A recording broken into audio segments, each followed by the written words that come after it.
সুপ্রিয় দর্শক, আসসালামু আলাইকুম। সবাই কেমন আছেন? নিশ্চয়ই এই রমজানে বেশ ভালো আছেন, প্রতিটি রোজা রাখার চেষ্টা করছেন এবং আপনার সে চেষ্টা অব্যাহত থাকুক এই আশা রেখে পূর্বাচল হাভেলি সিটি রমজানে কর্মজীবী নারী অনুষ্ঠানটি শুরু করছি। আমি উম্মে সাবেরিনা। আপনারা জানেন এই অনুষ্ঠানে মূলত একজন কর্মজীবী নারী থাকেন, যিনি তার সমাজ, সংসার আর কর্মজীবন সামলে কিভাবে সফল হয়েছেন, কিভাবে তার কর্মঘণ্টা প্রণয়ন করেন, এটি নিয়েই আসলে আমরা আলোচনা করে থাকি। এবং ইসলামের দৃষ্টিতে নারী আসলে কোন পর্যায়ে রয়েছে, তার কর্মজীবন ইসলাম কতটা সমর্থন করে, এসব নানা বিষয় নিয়েই আমরা আলোচনা করে থাকি এই অনুষ্ঠানে। চলুন পরিচিত হই আজকে অতিথির সাথে। আপা, আসসালামু আলাইকুম। ওয়ালাইকুম আসসালাম। কেমন আছেন আপনি? আলহামদুলিল্লাহ ভালো, আপনি কেমন আছেন? আলহামদুলিল্লাহ ভালো আছি। আপা, যেহেতু রমজান মাস চলছে, স্বভাবতই জানতে চাইবো রমজান মাসের শুরুটা কেমন করে হয়। তার আগে আপনি নিজেই আপনার পরিচয়টা দিন। আমার নাম হচ্ছে আমিনা আক্তার বৃষ্টি। আমি বর্তমানে একটি স্কুলে জব করছি। আচ্ছা, টিচিং প্রফেশনে রয়েছেন? অ্যাসিস্ট্যান্ট টিচার হিসেবে। স্কুল তো এখন খোলা রয়েছে? জি, স্কুল খোলা। তাহলে রমজানে কিভাবে সকালটা শুরু হচ্ছে আপনার? সেহরির পর কি করছেন? যেহেতু রমজান মাস আর আমরা যেহেতু একজন কর্মজীবী মহিলা, যেহেতু আমাদের সবকিছুই পূর্ব পরিকল্পিত থাকে।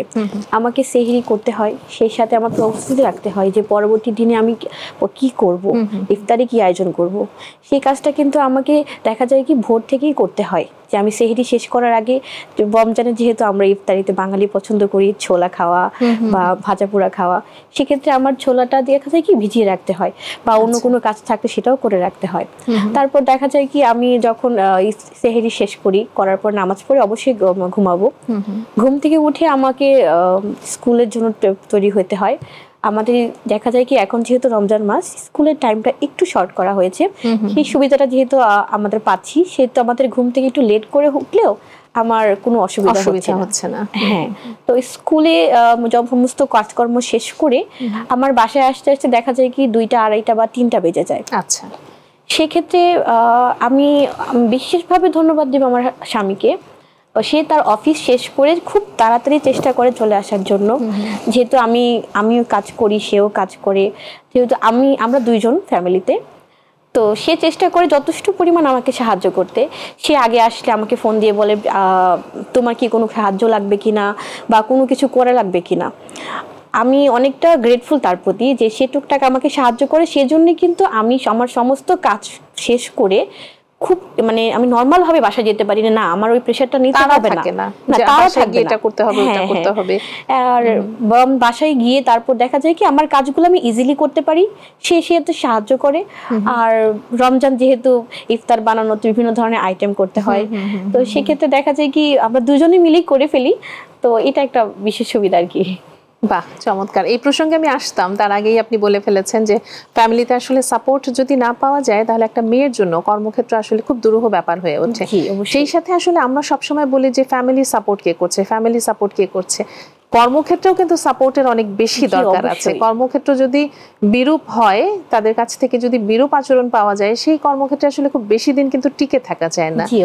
ইসলামের আলোকে যেহেতু নারীকে কাজ করতে কোনো নিষেধ নেই, আমরা যদি বিধান মোতাবেক কাজ করতে পারি, তাতে কিন্তু ইসলামে কোনো নিষেধ নেই। আমি মনে করি যে ইসলাম নারীদের ব্যবসা করা বা চাকরি করা, এতে কোনো বিধিনিষেধ দেয়নি। সেই আলোকেই আমরা আমাদের জীবনকে আসলে পরিচালিত করার চেষ্টা করে যাচ্ছি, জানি না কতটা পারছি।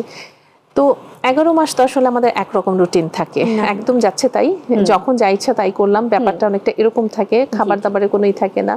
11 মাসটাকে আসলে একেবারেই শৃঙ্খলার মধ্যে আনার জন্য একটি মাস, যখন আমরা আসলে নামাজ পড়ার তাগিদ থাকে।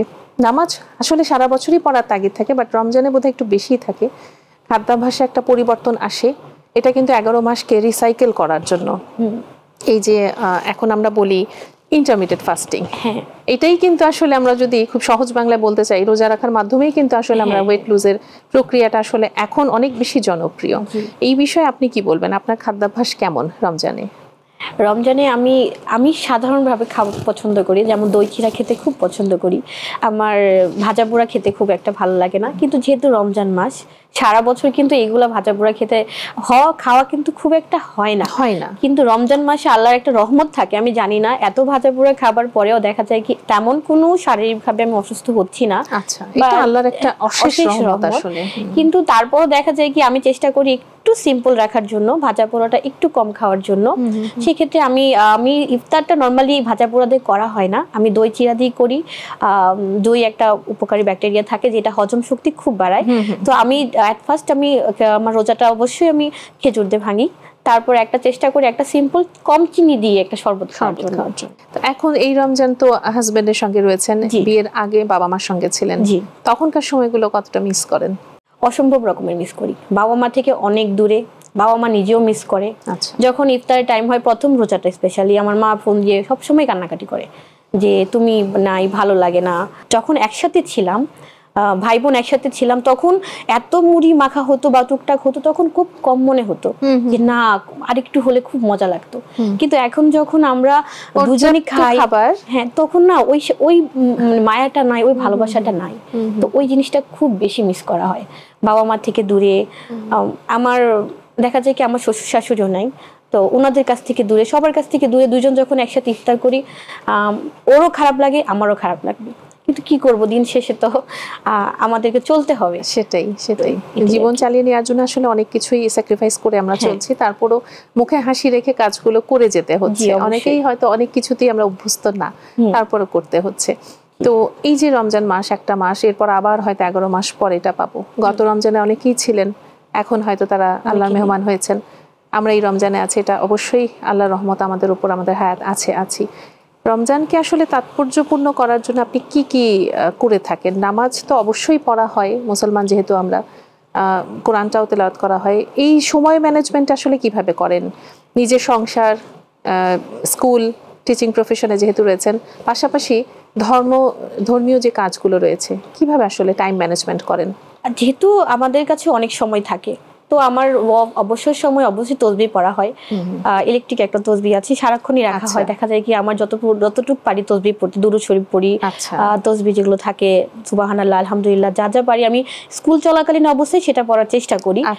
আর এছাড়া আমার দেখা যায় কি স্কুল থেকে আসতে আসতে 2টা বা 2:30 বেজে যায়, তো তখন এসে খুব রাশের মধ্যেও দেখা যায় কি আমি যেভাবে হোক নামাজটা পড়ার চেষ্টা করি, নিজের মনের শান্তির জন্য, নিজের আত্মতৃপ্তির জন্য। যে আমি যদি এটা না পড়ি, আমার কাছে মনে হচ্ছে আমার রোজাটা হলো না, পরিপূর্ণতা পেল না। আবার সময় মতো নামাজ পড়লাম না, তাতে করে আসলেই রোজাটা পরিপূর্ণতা হয়তো পেল না। এছাড়া দেখা যায় কি রমজানের একটা মজার বিষয় হচ্ছে, আমার খুব মন চাচ্ছে কারো বিষয়ে খুব একটু পিঞ্চ করতে, কিন্তু আমি তো মনে হচ্ছে না, আমি তো রোজা, এটা করা যাবে না।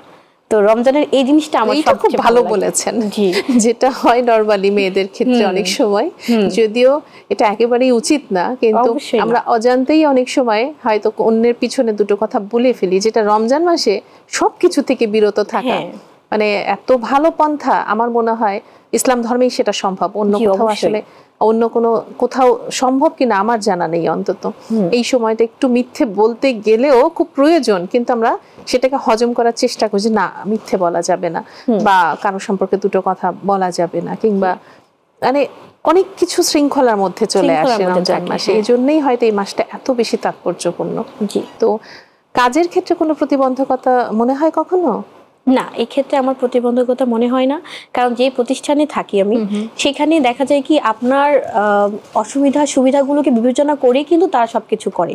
যে আমার যদি কখনো বলি যে আমি রোজা রেখেছি, আমি খুব টায়ার্ড লাগছে, অসুস্থ লাগছে, অবশ্যই সেক্ষেত্রে আমাকে ছাড় দেওয়া হয়। তো এই জিনিসটা হচ্ছে কর্মক্ষেত্রে, আমরা টিচিং প্রফেশনে যেহেতু আছি, তো এই জিনিসটাই হচ্ছে আমার এই প্রফেশনের সবচেয়ে মজা, যে না সবকিছু ক্ষেত্রে আমাকে স্যাক্রিফাইস করা হয়, আমার সুবিধাটা অসুবিধাটা বোঝা হয়। তো সেক্ষেত্রে আমার স্কুল অথরিটিকে আমি অবশ্যই থ্যাংক ইউ বলবো, কারণ তারা যথেষ্ট পরিমাণ আমাদের মেয়েদের কর্মক্ষেত্রে সুযোগ করে দিচ্ছে, যে না অসুবিধা হলে একটু স্যাক্রিফাইস করা হয়, না ওনার অসুবিধা হচ্ছে না আজকে আপনারা একটু করে ফেলেন।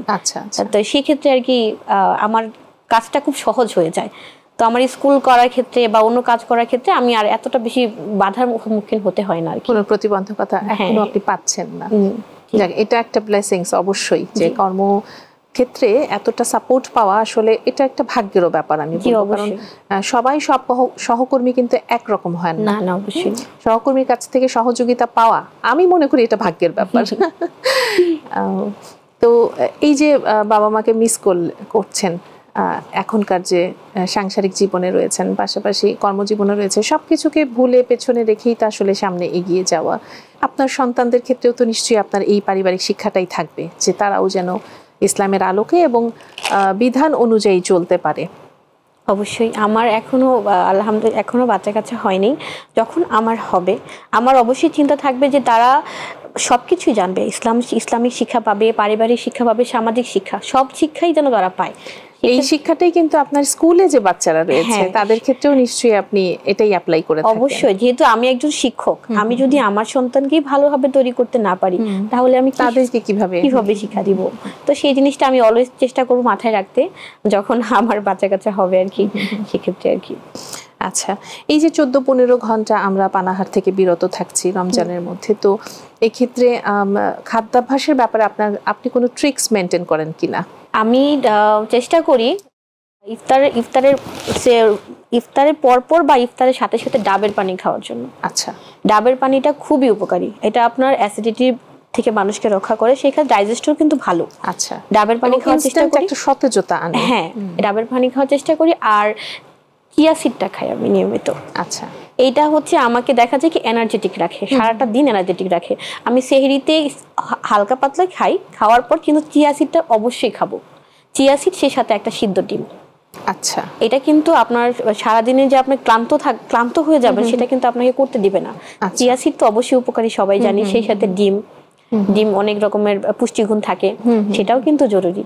তা আমি অবশ্যই একটা সিদ্ধ ডিম সেহরির সেহরির আগে 10 থেকে 15 মিনিট আগে আমি চেষ্টা করি 1 গ্লাস চিয়া সিড খাওয়ার জন্য। আচ্ছা, চিয়া সিড খেলে সারাটা দিন আমার পেটটা কিন্তু ভরা ভরা থাকে, আমি এতটা দুর্বল হয়ে পড়ি না। তো এই জিনিসটাই আমি করে থাকি আর কি। আপনি তো শিক্ষকতা পেশায় রয়েছেন, মহান পেশা। এই পেশা নিয়ে আপনার ভবিষ্যৎ পরিকল্পনা কি? ভবিষ্যৎ পরিকল্পনা কি, যেহেতু শিক্ষক হিসেবে আছি, দিনকে দিন নিজেকে চেষ্টা করছি যেন আরো ভালো শিক্ষক হিসেবে তৈরি করতে পারি। তো আমি যদি ভালোভাবে নিজেকে তৈরি না করতে পারি, অবশ্যই আমি আমার বাচ্চাদেরকে ভালো কিছু দিতে পারবো না। তো আমার অবশ্যই চেষ্টা নিয়মিত নিত্য নতুন কোনো নতুন কিছু জানা, শিখা, যেন আমি আমার এই শিক্ষাটাকে আমি আমার বাচ্চাদের ক্ষেত্রে প্রয়োগ করতে পারি। যে আমি অবশ্যই যা জানবো অবশ্যই আমার বাচ্চারা তা জানবে। তো সেই জন্য চেষ্টা করছি নিজেকে আরো ভালোভাবে তৈরি করা। তো রমজান মাস চলছে, রমজানকে সামনে রেখে আপনি আপনার স্টুডেন্টের উদ্দেশ্যে কিছু বলতে চান কিনা? বেশি বেশি করে আল্লাহর ইবাদত করো, নামাজ তো অবশ্যই পড়তে হবে, নামাজ পড়ো, আর বাবা মার কথা শুনবে, সেই সাথে ভালোভাবে চলবে। এইটা খুব ইম্পর্টেন্ট কথা, এই যে বাবা মার সাথে চলবে। এটা এখনকার বাচ্চারা অনেকটাই ওইভাবে গুরুত্ব সহকারে বিষয়টা নিতে চায় না, কিন্তু ইসলাম যে আসলে বাবা মাকে কোথায় রেখেছে এবং বাবা মাকে কতটা সমীহ করতে বলেছে, এটা যদি তারা খুব মন দিয়ে পড়তো এবং জানতো, হয়তো পরে অ্যাপ্লাই করতে চায় না। অনেক সময় আবদার করে বসে, অনেক সময় একটু রেগে কথা বলে ফেলে, অনেক সময় মনে কষ্ট দিয়ে আমরাও করে ফেলি, যেটা পরবর্তীতে দেখা যায় যে বাসায় একটু রাগ করে বের হলাম, এবার গাড়িতে চোখ মুছতে মুছতে অফিসে আসছি, কেন মার সাথে একটু জোরে কথা বলে ফেলেছি। তো এটা বলতে বলতে আমার নিজেরই এখন খারাপ লাগছে যে অনেক সময় এরকম হয়ে যায়। তো এখন থেকেই যদি বাচ্চাগুলোকে ভাবে সেই শিক্ষায় শিক্ষিত করে তোলা যায়, আল্লাহর পরে যে বাবা মার স্থান, এই জিনিসটা যদি বোঝানো যেত, তাহলে অনেক বাবা মাকে হয়তো অনেক কষ্ট করতে হতো না। বা আমরা এখন যাদের বৃদ্ধ বয়সে অনেক বেশি অসহায়ত্ব দেখতে হয়, যাদের সন্তানরা অনেক বেশি এস্টাবলিশড, কিন্তু তাদের বাবা মাদেরকেই দেখা যায় যে তারা নিগৃহীত, এটা হয়তো হতো না। তো আপনার এই উপদেশ নিশ্চয়ই আপনার স্টুডেন্টদের খুব কাজে লাগবে। অবশ্যই আপা, অনেক ধন্যবাদ। এত কর্মব্যস্ততার মধ্যে এসেছেন, অনেক মূল্যবান কথা বলেছেন। নিশ্চয়ই আপনার কথার মাধ্যমে আমাদের কর্মজীবী আপারা, বোনেরা এবং আমার যারা ছোট ছোট স্টুডেন্ট রয়েছে তারা অনেক বেশি উপকৃত হবে। আপনাকেও ধন্যবাদ আমাকে এই অনুষ্ঠানে ডাকার জন্য। অনেক ধন্যবাদ। সুপ্রিয় দর্শক, কথা বলছিলাম একজন শিক্ষকের সঙ্গে, একজন কর্মজীবী নারীর সঙ্গে। নিশ্চয়ই কিছুটা কথা হলেও আপনাদের কাজে লাগবে, উপকারে আসবে। একই অনুষ্ঠানে আবারও দেখা হবে আগামীকাল একই সময়ে অন্য কোনো অতিথিকে সাথে নিয়ে। সে পর্যন্ত আপনারা সবাই ভালো থাকুন, সুস্থ থাকুন এবং মাই টিভির সঙ্গেই থাকুন। আজকের মতো পূর্বাচল হাভেলি সিটি রমজানের কর্মজীবী নারী অনুষ্ঠান থেকে বিদায় নিচ্ছি আমি উম্মে সাবেরিনা। আল্লাহ হাফেজ।